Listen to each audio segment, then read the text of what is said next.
Welcome to study cloud. Science में हम देख रहे हैं प्रीवियस ईयर क्वेश्चन एमसीक्यूज। आज का टॉपिक है गुरुत्व के अधीन गति। शुरुआत करते हैं। पहला प्रश्न है इसमें, निम्नलिखित में से किसने न्यूटन से पूर्व ही बता दिया था कि सभी वस्तुएं पृथ्वी की ओर गुरुत्वाकर्षित होती हैं? किनके द्वारा बताया गया था? ब्रह्मगुप्त के द्वारा। Option D. नेक्स्ट है, गुरुत्वाकर्षण का सिद्धांत किसने दिया? आइजैक न्यूटन ने। गुरुत्वाकर्षण के सार्वभौमिक नियम का प्रतिपादन किसने किया था? न्यूटन ने। अंतरिक्ष यात्री निर्वात में सीधे खड़े नहीं रह सकते क्योंकि वहां गुरुत्व नहीं होता है। अंतरिक्ष यान जो चक्कर लगा रहा है उससे एक सेब छोड़ा जाता है तो वह पृथ्वी की ओर गिरेगा या कम गति से गतिवान होगा, या अंतरिक्ष यान से साथ साथ उसी गति से गतिवान होगा या अधिक गति से गतिवान होगा। ऑप्शन सी जो है वो सही है, अंतरिक्ष यान के साथ साथ उसी गति से गतिवान होगा। पीसा की जो झुकी हुई मीनार है वो गिर नहीं जाती है। क्यों नहीं गिरती है? क्योंकि गुरुत्व केंद्र से जाने वाली ऊर्ध्वाधर लाइन तल के अंदर रहती है। पीसा की मीनार में गुरुत्व केंद्र से जाने वाली जो ऊर्ध्वाधर लाइन है, रेखा है, वो तल के अंदर रहती है, इसलिए पीसा की मीनार गिरती नहीं है। यदि पृथ्वी और सूर्य की दूरी जो है उसके स्थान पर दोगुनी होती तो सूर्य द्वारा पृथ्वी पर गुरुत्वाकर्षण बल जो पड़ता है वह कितना होता? अब जितना है उसका चौथा भाग होता। यदि पृथ्वी और सूर्य की दूरी जो है उसके स्थान पर दोगुनी हो जाती दूरी, तो इन दोनों के बीच जो पृथ्वी पर गुरुत्वाकर्षण बल लगता है वो कितना हो जाता? अभी का 1/4 हो जाता, उसका चौथा भाग हो जाता। नेक्स्ट है, जब कोई वस्तु ऊपर से गिराई जाती है तो उसका भार क्या होता है? उसका भार जो है अपरिवर्तित होता है, वो चेंज नहीं होता। लकड़ी, लोहे व मोम के समान आकार के टुकड़ों को समान ऊंचाई से पृथ्वी पर गिराया जाता है तो कौन सा टुकड़ा सर्वप्रथम पृथ्वी की सतह पर पहुंचेगा? सभी एक साथ पहुंचेंगे। हवा में लोहे और लकड़ी की समान भार की गेंद को समान ऊंचाई से गिराने पर लकड़ी की गेंद बाद में गिरेगी। दो गेंद ए और बी क्रमशः 10 किलो और 1 किलो की हैं, उन्हें 20 मीटर की ऊंचाई से एक साथ गिराया जाता है, तो इनमें से कौन सा सही है? भूमि पर दोनों ए और बी जो है एक साथ पहुंचेंगी, ये कथन सत्य है। कथन है, चंद्रमा पर मानव का वजन पृथ्वी की तुलना में 1/6 रहता है, और कारण है चंद्रमा पर पृथ्वी की तरह गुरुत्वाकर्षण नहीं है। तो इसमें कथन जो है वो सही है, परंतु कारण इसका गलत दिया हुआ है। चंद्रमा पृथ्वी का एक उपग्रह है। चंद्रमा के गुरुत्वीय त्वरण का मान पृथ्वी पर जो जी का मान है उसका 1/6 है, इसलिए चंद्रमा पर व्यक्ति का भार जो है पृथ्वी पर उसके भार का 1/6 हो जाएगा। इस प्रकार कथन सही है, जबकि कारण जो है वो गलत है। किसी पिंड का भार पृथ्वी तल पर सब जगह समान होगा, या ध्रुवों पर सबसे अधिक होता है, या विषुवत रेखा पर अधिक होता है, या मैदानों की अपेक्षा पहाड़ों पर अधिक होता है, तो उसका मान जो है ध्रुवों पर सबसे ज्यादा होता है। गुरुत्वीय त्वरण का मान भूमध्य रेखा पर सबसे कम एवं ध्रुवों पर सबसे अधिक होने के कारण किसी भी पिंड का भार जो है भूमध्य रेखा पर न्यूनतम और ध्रुवों पर मैक्सिमम यानी सर्वाधिक होगा। मानव शरीर का भार होता है ध्रुवों पर अधिकतम होता है, पोल पे अधिकतम होता है।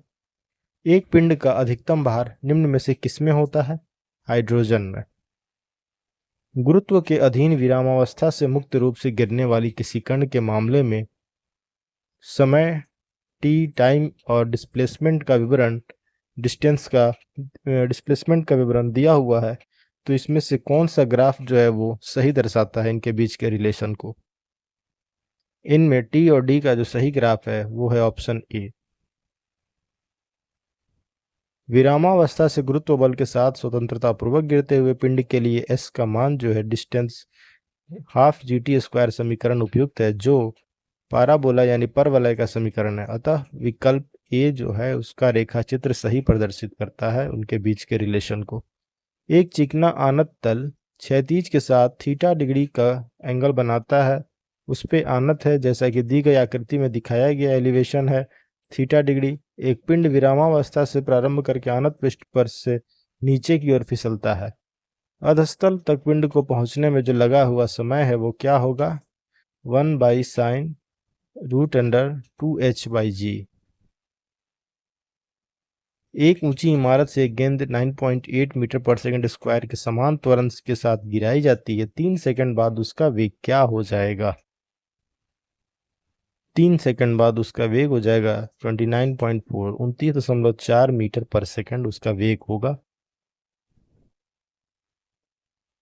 विनाशकारी भूकंप के गुरुत्व का कारण त्वरण होगा कितना? 980 सेंटीमीटर पर सेकंड स्क्वायर से ज्यादा। यदि पृथ्वी का द्रव्यमान वही रहे और त्रिज्या 1% से कम हो जाए तो पृथ्वी के तल पर जी का मान कितना होगा? 2% बढ़ जाएगा। एक वस्तु का पृथ्वी पर द्रव्यमान 100 किलोग्राम है। अगर चंद्रमा पर गुरुत्व जनित त्वरण जो यहाँ त्वरण है उसका 1/6 है तो चंद्रमा पर वस्तु का द्रव्यमान कितना होगा? वहां उसका द्रव्यमान जो है वो 100 ग्राम होगा, 100 किलोग्राम होगा। गुरुत्व जनित त्वरण जो है, यहाँ जी का वैल्यू 10 मीटर पर सेकंड स्क्वायर दिया हुआ है, तो वहां चंद्रमा पर उसका वस्तु का द्रव्यमान 100 किलोग्राम होगा। किसी वस्तु के द्रव्यमान पर गुरुत्वीय त्वरण में परिवर्तन का कोई प्रभाव नहीं पड़ता है तथा वह स्थिर रहता है। गुरुत्वीय त्वरण में परिवर्तन से वस्तु के भार में परिवर्तन होता है, द्रव्यमान में नहीं। भारहीनता कब होती है? गुरुत्वाकर्षण की शून्य स्थिति में भारहीनता का अनुभव होता है। भारहीनता वह अवस्था है जब पृथ्वी का गुरुत्वाकर्षण बल ऊपर की ओर लगने वाले बल से संतुलित हो जाए। निम्न में कौन सुमेलित क्रम में है? Radium madam Curie, penicillin Alexander Fleming, x ray Edward Jenner, x ray W.K. Roentgen और चेचक एडवर्ड जेनर के द्वारा खोजित है। रेडियम तत्व की खोज पियरे क्यूरी और मैडम क्यूरी ने की। पेनिसिलिन की खोज अलेक्जेंडर फ्लेमिंग ने, एक्सरे की खोज विल्हेल्म के रोंटगेन ने और एडवर्ड जेनर ने खोजा था चेचक के टीके को।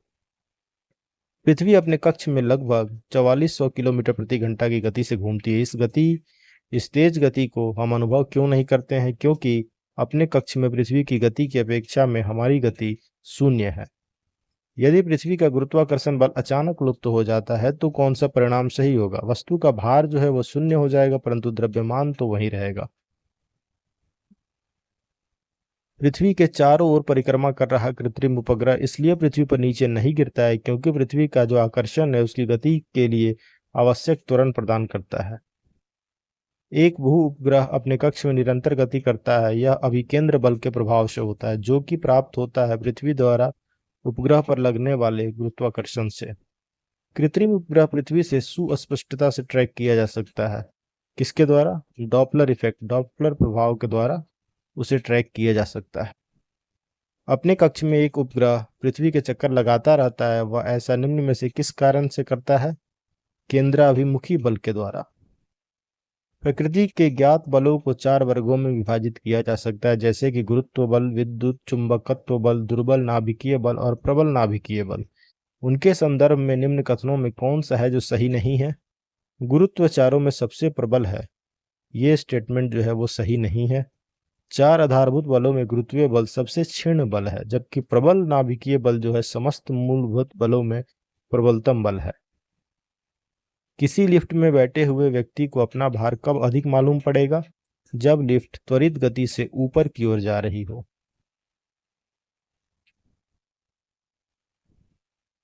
लोलक की कालावधि कितनी होती है? टाइम पीरियड लंबाई के ऊपर निर्भर करती है। लोलक की कालावधि, लोलक घड़ियां गर्मियों में सुस्त हो जाती हैं क्योंकि लोलक की लंबाई उस समय बढ़ जाती है। उसका आवर्त काल हो जाता है 2 × √L/g जहां L है लोलक की लंबाई। एक लड़की झूले पर बैठी स्थिति में झूला झूल रही है। उस लड़की के खड़े हो जाने पर प्रदोल आवर्त काल जो है वो क्या होगा? कम हो जाएगा। लड़की झूले पर बैठी स्थिति में झूला झूल रही है। उस लड़की के खड़े हो जाने पर लोलक की प्रभावी लंबाई कम हो जाएगी और फलस्वरूप उसका प्रदोल आवर्त काल भी कम हो जाएगा। निम्न कथनों पर विचार करिए। एक सामान्य दोलक का दोलन चल रहा है। ऐसे में जब गोला माध्य स्थान से गुजरता है त्वरण शून्य होता है। हर आवर्तन में गोलक 2 बार किसी एक निर्दिष्ट वेग को प्राप्त करता है। दोलन के दौरान जब गोला चरम स्थिति पर पहुंचता है उसकी गति और त्वरण दोनों शून्य हो जाते हैं। सामान्य दोलक का दोलन आयाम समय के साथ साथ कम हो जाता है। इसमें से कौन सा या कौन से कथन सत्य हैं? तो 1, 2 और 4 जो हैं वो तीनों स्टेटमेंट सही हैं, जहाँ पे कि तीसरा स्टेटमेंट जो है वो गलत है कि दोलन के दौरान जब गोला चरम स्थिति पे पहुंचता है तो उसकी गति और त्वरण दोनों शून्य होती हैं, ये गलत है। पेंडुलम घड़ी तीव्र गति से चल सकती है, कब? शीतकाल में। पृथ्वी का पलायन वेग कितना है? 11.2 किलोमीटर पर सेकंड की रफ्तार है। अगर किसी वस्तु को 8 किलोमीटर प्रति सेकंड के वेग से अंतरिक्ष में फेंक दिया जाए तो क्या होगा? वह वस्तु अंतरिक्ष में चली जाएगी या वापस पृथ्वी पर आएगी,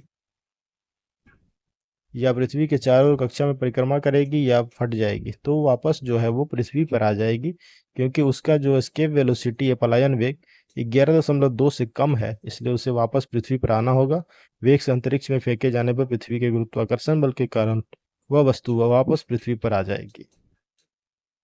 चंद्रमा पर वायुमंडल नहीं होने का क्या कारण है?